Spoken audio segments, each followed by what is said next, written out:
warahmatullahi wabarakatuh. Semangat siang ya anak-anak. Semoga kita dalam keadaan sehat seperti biasanya ya. Dan semoga kita cepat-cepat ketemu belajarnya tatap muka biar lebih seru.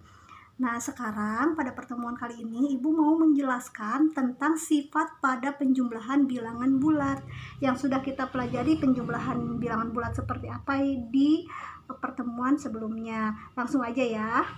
Sifat yang pertama adalah sifat komutatif. Nah, apa itu komutatif?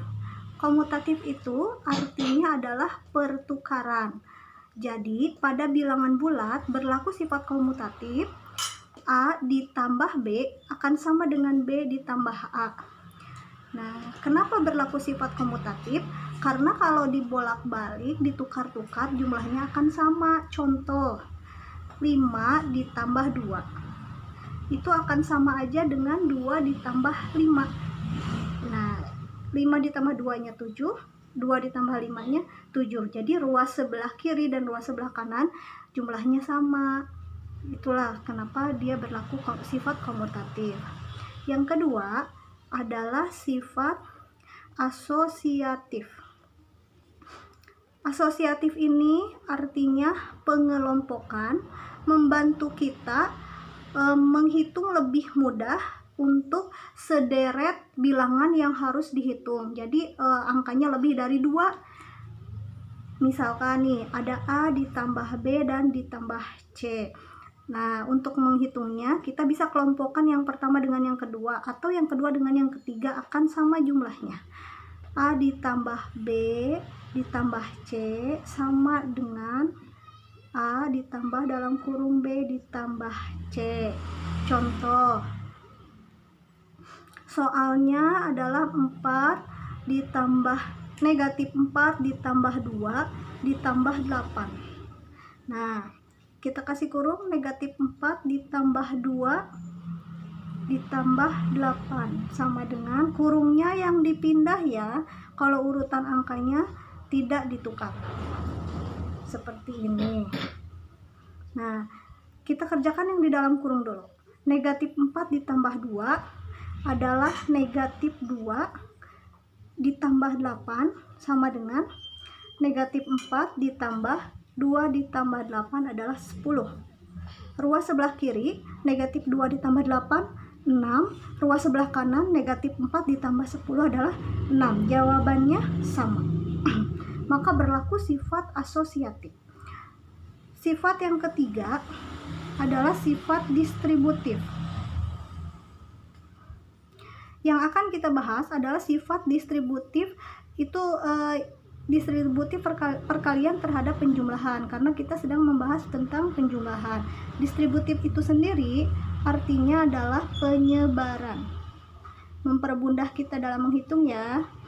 Nah, misalkan ada A dikalikan B ditambah C, maka cara menghitungnya kita sebar A dikali B. Karena ini operasinya tambah, maka di sininya tambah. Balik lagi, A dikali C. Nah, seperti ini. Contoh,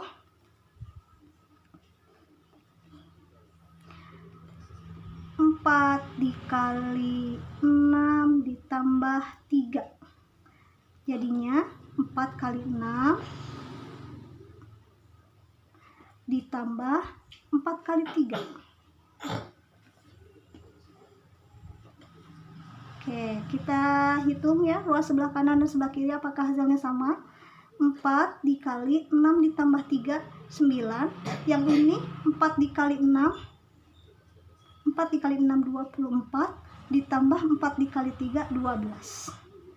4 kali 9, 36. Pada ruas sebelah kiri, kita lihat ruas sebelah kanannya 24 ditambah 12, 36. Jawabannya sama. Maka pada penjumlahan berlaku sifat distributif. Kita lanjut ke sifat berikutnya, yaitu sifat keempat. Sifat keempat itu ada yang namanya unsur identitas. Apa yang dimaksud dengan unsur identitas?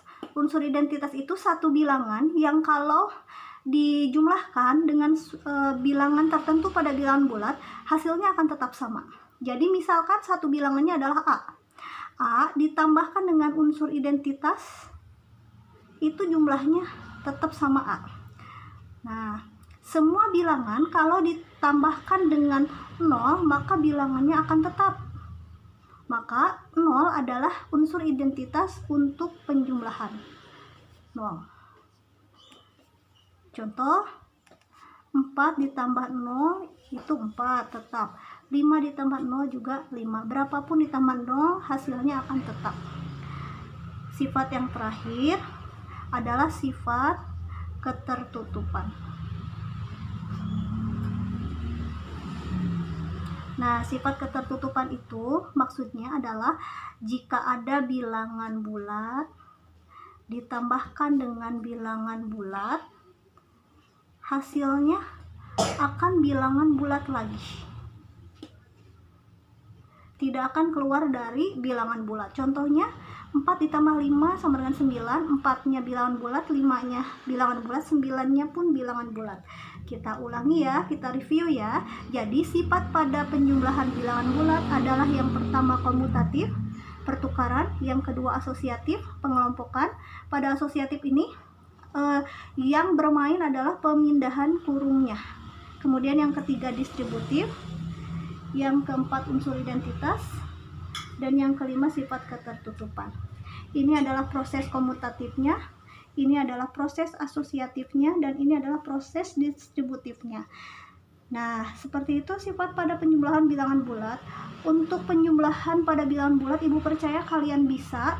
Nanti Ibu punya soal untuk latihan bagaimana cara menerapkan komutatif, asosiatif, dan distributif.